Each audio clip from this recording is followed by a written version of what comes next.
¿Estamos viviendo en los últimos tiempos? Tal vez no ha habido otro momento en la historia en que la profecía de los últimos tiempos haya estado más alineada con la cultura y las circunstancias del mundo que hoy en día. Creo que hay 10 fenómenos que presenciamos hoy que fueron registrados hace siglos en la profecía bíblica. Ver nuestras circunstancias a la luz de estas profecías debe darnos resolución, propósito y esperanza, y ayudarnos a responder a las preguntas: ¿qué debemos hacer con el mundo que nos rodea? ¿Qué esperanza tenemos en tiempos como estos? Y finalmente, ¿hacia dónde vamos ahora? La Biblia predice la apostasía de la iglesia. ¿Es eso lo que estamos viendo hoy? Incluyendo a creyentes que están deconstruyendo su fe. Parece que hay un número creciente de personas rechazando a Dios por completo y eligiendo no tener fe. ¿Es la apostasía una señal del fin de los tiempos? Acompañe al Dr. Jeremiah en esta edición especial de Momento Decisivo sobre Profecía, en su presentación de una señal del fin de los tiempos, una profecía teológica, la apostasía. En el nuevo estudio sobre profecía del Dr. David Jeremiah, ¿hacia dónde vamos ahora? Descubra los 10 fenómenos mundiales actuales que prueban que las profecías sobre el mañana presagian los problemas que enfrentamos hoy en nuestra cultura y asimismo, encuentre lineamiento bíblico para el fin de los tiempos. Entienda lo que significa para los creyentes y finalmente, ¿hacia dónde vamos ahora? Hacia dónde vamos ahora por el Dr. Jeremiah es suyo por una donación de cualquier monto en apoyo a este programa. Y si envía una donación de $75 o más, recibirá el set completo que comprende del libro, la serie completa en formato CD o DVD y la guía de estudio correspondiente. Además, incluido con cualquier pedido del set, la tabla de la profecía de Apocalipsis, un fascinante resumen de las evidencias cautelares que señalan la llegada del fin de los tiempos. Ordene el libro Hacia dónde vamos ahora o el set completo hoy. Gracias por acompañarnos en Momento Decisivo. En aprecio por su sintonía, al Dr. Jeremiah le gustaría enviarle la tabla de la profecía de Apocalipsis, un fascinante resumen de las evidencias cautelares que señalan la llegada del fin de los tiempos. Suyo, absolutamente gratis cuando se pone en contacto con Momento Decisivo hoy. Y ahora, con ustedes el Dr. David Jeremiah, con su mensaje, una profecía teológica, la apostasía. Imaginen escribir su primer libro a los 22 años y verlo llegar a la lista de los más vendidos. Hace unos años, eso le pasó a un pastor estadounidense. Su libro transmitía consejos bíblicos sobre el amor y la relación y animaba a miles de personas jóvenes a tomar mejores decisiones. Él se hizo conocido por sus discursos, escritos y consejería, así como por casi 2 décadas de ministerio pastoral en una iglesia local. Sin embargo, de alguna manera, en algún punto, su propia relación con Dios se enfrió. En el 2019 anunció que su matrimonio había terminado. Luego, en un post en Instagram, él reveló un divorcio aún más profundo. Escribió esto: he sentido un cambio masivo con respecto a mi fe en Jesús. La frase popular para esto es deconstrucción. La frase bíblica es apostasía. Por todas las medidas que tengo para definir a un cristiano, escribió, yo no soy un cristiano. Muchos me dicen que hay diferentes formas de practicar la fe y quiero permanecer abierto a esto, pero no lo quiero por ahora. Esto les puede afectar, pero a mí me traspasa el corazón, porque soy un pastor y esto le está pasando a más pastores de lo que he visto. Muchos parecen estar apostatando de Cristo y de su evangelio. Vi un artículo con este título: todos están dejando el cristianismo y nadie sabe a dónde van. Esta desviación de la fe bíblica está sucediendo tan a menudo que se acuñó una nueva palabra. Estos desertores ya no son evangélicos, son exvangélicos. ¿Por qué es esto y de qué se trata? La apostasía no es un nuevo fenómeno. A lo largo de la historia, muchos han tomado la causa de Cristo y la han dejado. Incluso los primeros cristianos tuvieron desafíos así. ¿Han oído hablar de Demas? Cuando Pablo escribió a los colosenses y a Filemón, les envió saludos de su colaborador Demas, que estaba a su lado. En 2 de Timoteo 4:10 lo describió así: Demas me ha desamparado, amando este mundo. Me siento titubeante al leer sitios de noticias cristianas estos días. Cuando lo hago, leo u oigo de alguien más que se ha apartado y ha abandonado su fe. Los titulares recientes no son alentadores, y tampoco las estadísticas.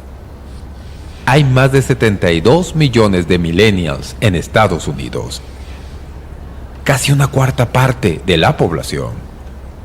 Y un porcentaje cada vez mayor de esa generación ha apostatado de la fe de cualquier tipo y se identifican como religiosos nulos.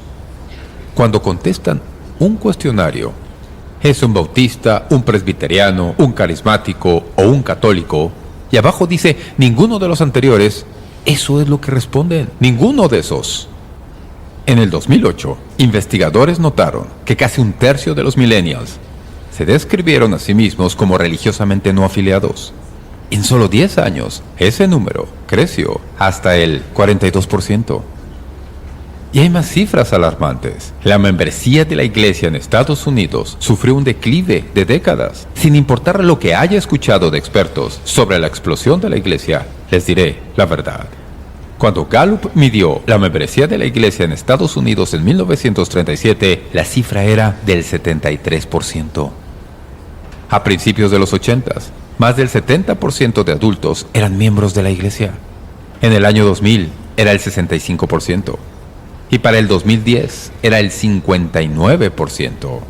Y menos de la mitad, 47%, pertenecían a una iglesia. Y tenemos correlativos datos de asistencia a la iglesia. No es buena señal, ni buenos resultados. No es buena tendencia. Pero el tema aquí no es que la gente se vaya de la iglesia o se aparte de la fe. Hablamos sobre alejarse o dejar a Jesús mismo. Son personas que han, y son palabras duras, pisoteare al Hijo de Dios y tuviere por inmunda la sangre del pacto en el cual fue santificado e hiciere afrenta al Espíritu de gracia. ¿Qué significa? ¿En qué nos afecta?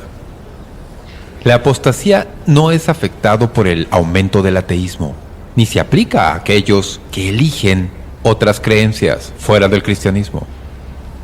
En cambio, el concepto tiene un enfoque más estrecho. Es de implicación específica a cristianos de apariencia que afirman seguir a Jesús para luego darle la espalda. Cada apóstata es un incrédulo, pero no todos los incrédulos son apóstatas. Es decir, hay quienes no han oído del Evangelio. Ellos no conocen el Evangelio. No son apóstatas. No pueden apostatar algo de lo que nunca oyeron antes. Son incrédulos porque no han oído. Pero un apóstata sí conoce el Evangelio, sabe lo suficiente para ser salvo, pero aún así se aleja. En la obra El Sol también nace, Ernest Hemingway dijo, hay dos maneras de ir a la quiebra: gradual y de repente. Y es igual con la bancarrota espiritual.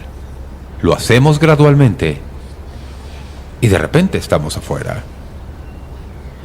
¿Por qué estoy hablando de la apostasía? ¿Por qué incluso mencionarlo? Esto es inquietante y se preguntarán, ¿a dónde va con eso?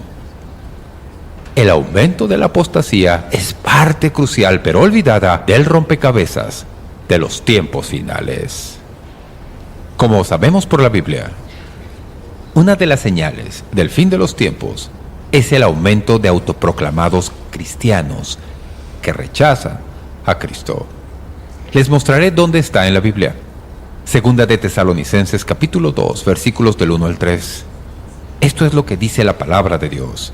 Pero, con respecto a la venida de nuestro Señor Jesucristo y nuestra reunión con Él, os rogamos Hermanos, que no os dejéis mover fácilmente de vuestro modo de pensar, ni os conturbéis, ni por espíritu, ni por palabra, ni por carta, como si fuera nuestra, en el sentido de que el día del Señor está cerca. Nadie os engañe en ninguna manera, porque no vendrá sin que antes venga la apostasía, y se manifieste el hombre de pecado, el hijo de perdición.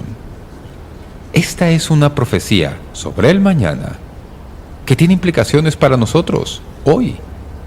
Esta apostasía de la que Pablo está escribiendo no es solo una leve defección gradual de la iglesia. Pablo lo llama la apostasía, como algo específico, en un tiempo específico, un momento específico. Pablo lo llama la desviación de la fe, y sucederá de acuerdo con la Escritura durante el periodo de la tribulación. Ahora, sobre profecía, la mayoría sabe que hay cosas generales de las que deben estar conscientes. Lo siguiente que va a suceder en el futuro es el rapto de la iglesia. La Biblia dice que el Señor va a descender y se llevará al cielo a los que confiaron en Él. Y puede pasar en cualquier momento. No hay señales previas. Podría pasar antes de terminar este servicio. Podríamos ir al cielo antes de irnos a casa. Y será algo bueno porque realmente estaríamos en casa. Amén.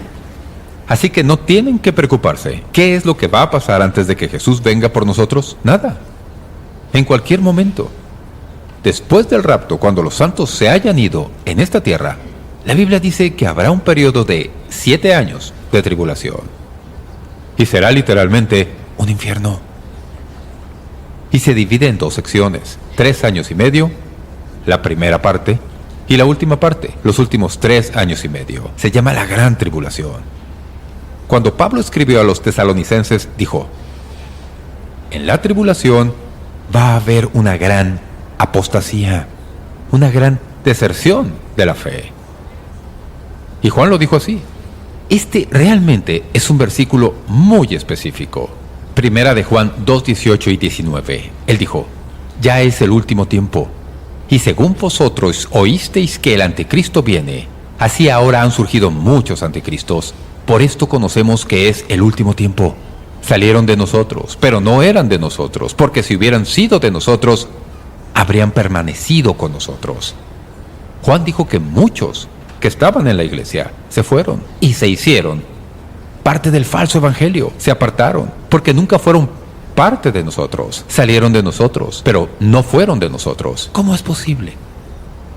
Como alguien que ha probado la bondad de Cristo en la iglesia y el amor de Dios podría alguna vez apostatar. Hay 3 cosas que pudieron haber sucedido, todas muy viables. ¿Por qué algunas personas se alejan de su fe? Primero, algunos se apartan porque son engañados. Primera de Timoteo 4:1 y 2 lo dice así. Pero el Espíritu dice claramente que en los postreros tiempos algunos apostatarán de la fe, escuchando a espíritus engañadores y a doctrinas de demonios, por la hipocresía de mentirosos que, teniendo cauterizada la conciencia, según este pasaje de la Escritura, hay fuerzas demoníacas invisibles que están operando en nuestro mundo, engañando gente para que abandonen su fe en Cristo. Su influencia, incluso en la iglesia, aumentará a medida que nos acerquemos al final de la historia. Es abrumador ver el engaño que está sucediendo dentro de la iglesia. Pueden verlo. Tal vez los ha tocado, o a su familia. Han sido víctimas de ello. En 1 Timoteo se advierte sobre los falsos maestros que trafican con mentiras e hipocresía.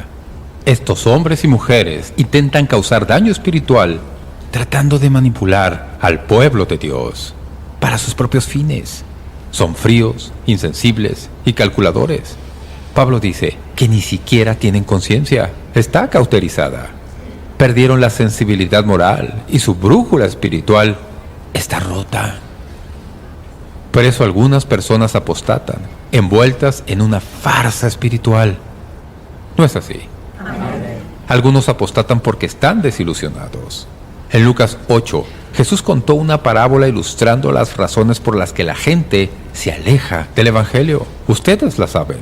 Es sobre un sembrador que salió y sembró semillas en un área amplia. Parte de las semillas cayeron en el camino y fueron pisoteadas. Otras cayeron sobre suelo rocoso y al brotar se secaron por no tener raíz. Otras entre espinos y fueron ahogadas por las zarzas. Y otras en tierra preparada, produciendo una gran cosecha. Los discípulos le pidieron que explicara la parábola. Él reveló que la semilla era el mensaje del Evangelio. Aquí está la explicación de Jesús de lo que significa. Dijo: y los de junto al camino son los que oyen. Y luego viene el diablo y quita de su corazón la palabra, para que no crean y se salven. Los de sobre piedra son los que, habiendo oído, reciben la palabra con gozo, pero estos no tienen raíces. Creen por algún tiempo, y en el tiempo de la prueba se apartan. La que cayó entre espinos, estos son los que oyen, pero yéndose, son ahogados por los afanes y las riquezas y los placeres de la vida y no llevan fruto. Esto es lo que Jesús dijo. La primera razón que la gente se aleje del Evangelio es porque el diablo quita la palabra de sus corazones. A veces he orado: Señor, no dejes que el diablo robe tu palabra a la gente antes de que lleguen al estacionamiento. Porque creo que está muy activo al final de un servicio. Lo que sea que hayan oído, que les tocó el corazón o los hizo reflexionar, si no tienen cuidado, antes de salir de ese lugar el diablo vendrá y se los robará. La segunda razón es más complicada. Según Jesús, los que oyen el Evangelio y reciben la palabra con gozo, escuchen esto, implica que son emocionales. Están entusiasmados con el cristianismo. Han visto el quebrantamiento del mundo y han sentido el de su propio espíritu y saben que debe haber algo mejor. Y encuentran la verdad, reciben el mensaje con alegría y están emocionados. Y ven un camino hacia la paz y propósito, y lo que siempre han buscado. Pero estos creyentes no tienen raíz. Así que en los tiempos de prueba, la Biblia dice, apostatan. Algunas personas se apartan porque son engañadas, están desilusionadas. Y la última es donde muchos encajaríamos si estuviéramos en una de esas categorías. Se apartan porque están distraídos. El versículo 14 de Lucas 8 dice, la que cayó entre espinos, estos son los que oyen, pero yéndose son ahogados por los afanes y las riquezas y los placeres de la vida, y no llevan fruto. Jesús dijo, se apartan simplemente porque se distraen. Al tener que elegir entre cosas espirituales, seguir a Cristo y los cuidados físicos, riquezas y placeres, no pueden ver más allá. Dejan que la atracción del deseo los guíe. Ceden su fe a cambio de todo lo que el mundo ofrece y se agarran con ambas manos y no tienen nada para aferrarse de Jesús. Sé que no es lo ideal, pero Dios nos ha escogido para estar aquí como sus testigos. Esto es crítico. Como Francis Schaeffer dijo, ¿cómo debemos entonces vivir con todo lo que está pasando? ¿Cómo podemos asegurarnos de nunca estar entre los apóstatas? Yo sé esto. No hay nadie aquí con quien si se sentaran y le preguntaran, ¿le gustaría estar entre los que apostatan? Nadie diría que sí. Nadie quiere hacer eso. No es el propósito de nadie hacerlo. Ustedes tienen hijos y amigos que lo han hecho. Ya conocen ese dolor. No quieren hacerlo. Así que, ¿cómo nos protegemos para que no nos pase ni a las personas que amamos? Primero, examínense a sí mismos. Esto es lo que la Biblia dice. 2 de Corintios 13:5. Examinaos a vosotros mismos si estáis en la fe. Probaos a vosotros mismos. ¿O no os conocéis a vosotros mismos que Jesucristo está en vosotros? Lo más importante que pueden hacer en respuesta a este mensaje es asegurarse de ser verdaderos cristianos. No son cristianos solo porque crecieron en la iglesia. No son cristianos solo porque sus padres lo son. No son cristianos porque sean buenos. No son cristianos porque han servido en la iglesia y hecho grandes cosas para Dios. Uno de los pasajes más aleccionadores de la Biblia se encuentra en Mateo capítulo 7. Esto es lo que dice. No todo el que me dice, Señor, Señor, entrará en el reino de los cielos, sino el que hace la voluntad de mi Padre que está en los cielos. Muchos, dijo Jesús, me dirán en aquel día, Señor, Señor, ¿no profetizamos en tu nombre? Y en tu nombre echamos fuera demonios. Y en tu nombre hicimos muchos milagros. Y entonces les declararé, nunca os conocí, apartaos de mí, hacedores de maldad. ¿Hay algún versículo más severo y aterrador que ese? Jesús no está diciendo que las buenas obras no importen. Lo que Él está diciendo es que las buenas obras no llevan al cielo. Si quieren leer más sobre esto, lean el libro de Santiago cuando lleguen hoy a casa. Vuelvan al pasaje de 2 Corintios. Dice, ¿o no os conocéis que Jesucristo está en vosotros? Permítanme preguntarles, ¿saben que Cristo está en ustedes? ¿Han confiado en Él? ¿Están seguros de que Él vive en su corazón? Eso no es cristianismo cultural.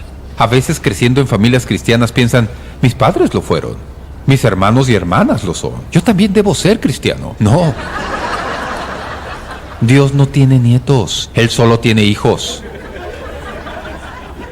Eso es lo más importante. ¿En algún momento de sus vidas han invitado personalmente a Cristo a perdonarle sus pecados y ser su Salvador? Eso es lo que importa, lo que determina si son un verdadero cristiano o solo de nombre. Eso es lo único. Si eso está claro, nunca apostatarán. Número 2. Fortalézcase en el Señor. Me encanta esto. En 1 de Samuel 3:6 leemos esto acerca de David. David estaba en un gran lío. Peleaba por su vida. Sus tropas estaban peleando con él. Salieron del campamento un día y al volver, sus familias habían sido raptadas, incluyendo esposas e hijos. David era su líder. ¿Y se imagina la reacción en el campamento? Odiaban a David. Se rebelaron. Querían matarlo. Estaba solo. Totalmente solo. Y esto es lo que dice. Mas David se fortaleció en Jehová, su Dios. No deben esperar a que otros los animen. Esa es su responsabilidad. Solo suya. Tenemos que hacer cosas. Primero, tenemos que examinarnos y asegurarnos de que estamos en la fe. No necesitan mucho análisis, ya lo saben. Segundo, fortalézcanse. Dicen, ahora estoy un poco deprimido con mi fe. Lo siento, pero ustedes saben que nadie correrá a ayudarlos, así que aprendan a hacerlo ustedes mismos. Aprendan a cuidar de sí mismos en la palabra de Dios, a edificar su santa fe.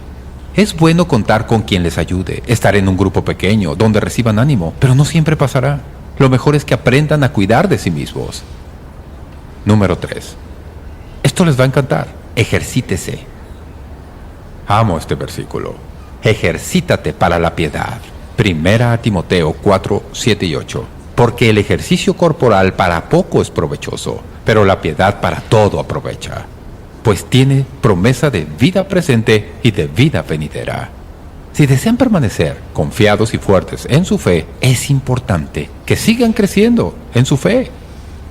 La fe estancada es el parque del diablo y llenará su corazón y su mente de dudas. Justo cuando necesiten a Dios, creerán que no han sentido su presencia recientemente. Algunos caminaron con el Señor muy de cerca, pero han estado muy ocupados y quizás sus negocios están en problemas y tienen problemas familiares y todo eso. Y dicen, voy a poner a Dios en espera hasta que supere esto. Es lo peor que pueden hacer.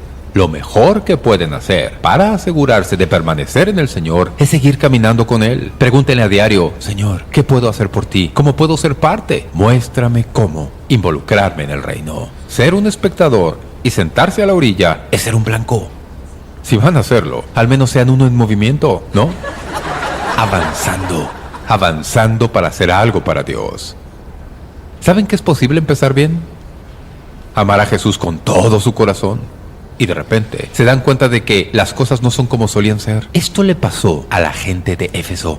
Y Dios les había advertido, y Juan escribió esto en Apocalipsis 2. Él dijo, pero tengo contra ti que has dejado tu primer amor. Recuerda, por tanto, de dónde has caído, y arrepiéntete, y haz las primeras obras.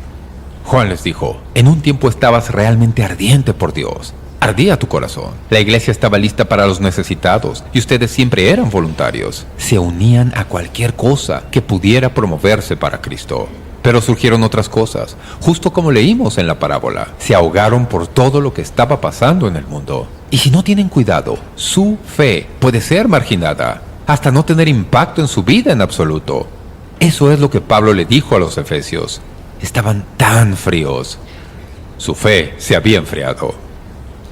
Tal vez es hora de autoexaminarse y de preguntarse, ¿estoy caminando como antes? ¿O he permitido que todas estas cosas me alejen? Recuerden que es su elección. Jesús está con ustedes. Él evitará que se caigan y Él los empoderará. Él tiene la intención de presentarlos irreprensibles ante el Padre, una vez que su carrera llegue a su fin.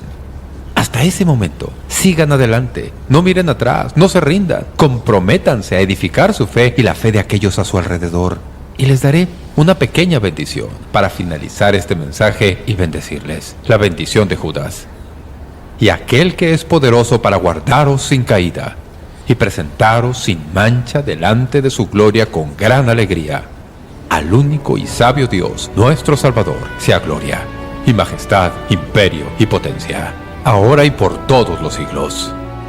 Y aquel que es poderoso para guardaros sin caída. Alabado Dios. Tenemos un Dios que no nos deja ir. Podemos decir, no vamos a dejarte ir, pero Dios tampoco los dejará ir. Y cuando pongan su fe en Él, cuando confíen en Él, Él os guardará sin caída.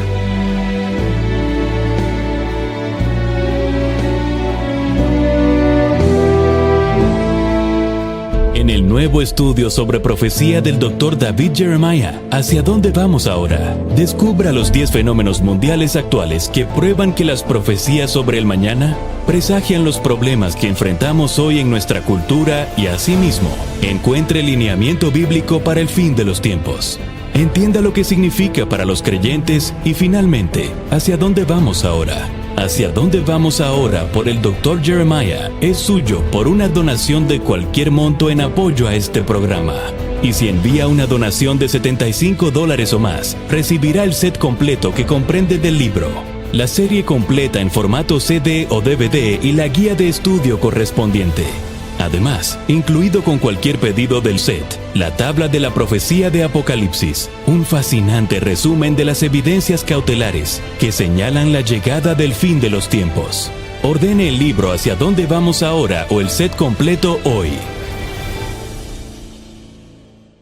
Y ahora, con un mensaje final para la programación de hoy, con ustedes el Dr. David Jeremiah. Parece que las sociedades modernas se han vuelto más oscuras con los años. Es fácil creer que aunque vivamos rodeados por el pecado, no seremos influenciados. Necesitamos la protección de Jesucristo en estos días y brillar para Él. Esa protección comienza al aceptar al Señor en nuestra vida y caminar a diario con Él. Para ayudar, permítame enviarle como obsequio, de momento decisivo, el folleto Su mayor momento decisivo. Este recurso le introducirá a Jesús y a conocerlo personalmente. Se lo enviaremos sin cargo y a solicitud cuando se conecte con Momento Decisivo, hoy. En la próxima edición de Momento Decisivo. No sean una familia que niega todas las virtudes que les han sido dadas por nuestro Dios. Debemos estar comprometidos con los matrimonios bíblicos y las familias del reino. No importa lo que haya pasado en el pasado, comiencen donde están hoy y, con la ayuda de Dios, hagan de su hogar un lugar en el que more el Señor Jesucristo. Un hogar cristiano. Gracias por acompañarnos hoy. Lo esperamos la próxima vez para la serie ¿Hacia dónde vamos ahora? Del Dr. Jeremiah, aquí en Momento Decisivo.